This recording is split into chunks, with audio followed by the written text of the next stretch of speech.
Aurora's story.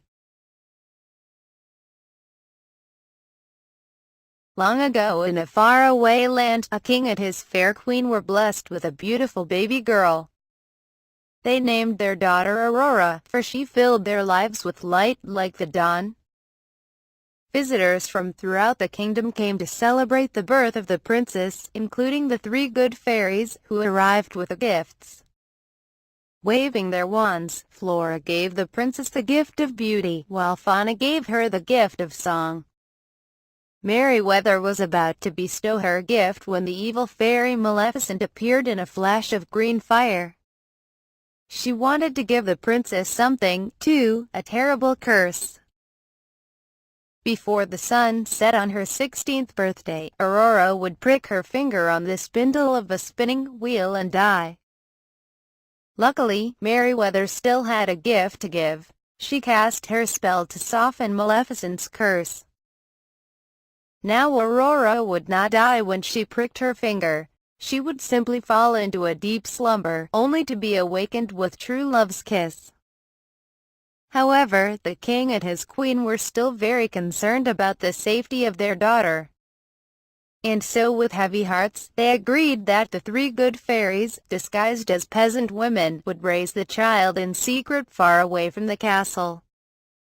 Over the years, the child grew into a beautiful young woman who made friends with all of the forest animals.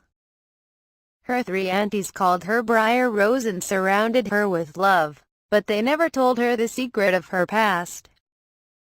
On the day of her 16th birthday, Briar Rose still did not know that she was a princess. She spent the morning singing to her friends about how he'd had a glorious dream. In it, he'd met the most wonderful prince. Briar Rose was convinced he was her true love. Little did Briar Rose know, a prince was passing nearby at that moment. He was Prince Philip, the very prince that the king and queen had planned for her to marry. Philip didn't know that Briar Rose was a princess either, but he was so taken with her beautiful song, he hopped off his horse. Philippe emerged from the trees, and as he and Briar Rose sang and danced together, she realized that this man reminded her of the prince in her dreams.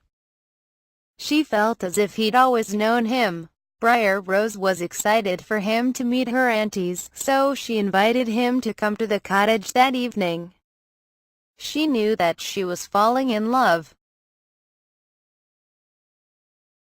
But when Briar Rose returned to the cottage, her aunt told her that they were good fairies and she was a princess. She was supposed to return to her parents' castle that night. There she would meet the prince she was already engaged to marry. Briar Rose was overcome with sadness. She only wanted to marry the man she had just met, her dream prince. When Aurora arrived at the castle, the three fairies left her alone to mourn.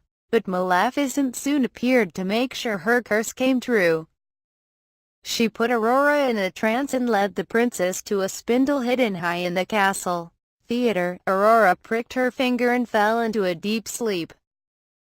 When the three fairies found Aurora, they realized that Maleficent's evil curse has come true. They took the sleeping princess to the tower room and then cast a deep sleep over the whole kingdom. Now they had to find Aurora's true love from the forest so he could give her true love's kiss.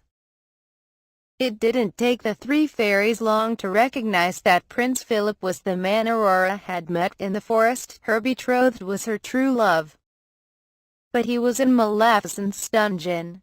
The fairies freed him and then armed him with the sword of truth and the shield of virtue.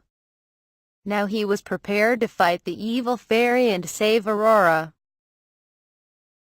But the evil fairy was not easy to defeat.